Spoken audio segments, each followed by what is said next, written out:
why there's suffering in the world, why there's cruelty. There's a saying that I wanted to ask God about why he allows hunger and war and poverty, but I was afraid he might ask me the same question. God has certainly given us enough food. There's enough food in the world for everyone to have a 3,200 calorie diet a day.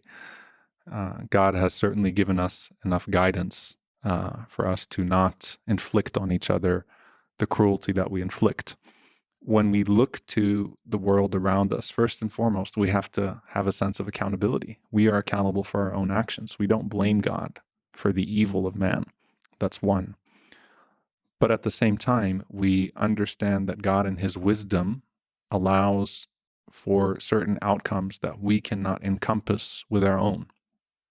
And that to isolate these incidents and to try to make sense of them is no different than a baby in the womb that doesn't understand the world that it's coming into and trying to explain to that baby that hasn't yet developed its own senses and its own perception of this world what is happening to it.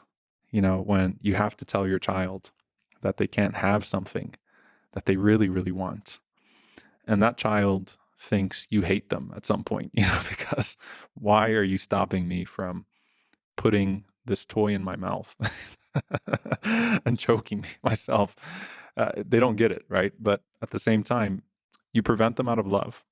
They're not in a position to understand that you're preventing them out of love. And to isolate these incidents with God and to say, the wisdom, what's the wisdom? You're trying to make sense of a pixel when you can't see the bigger picture.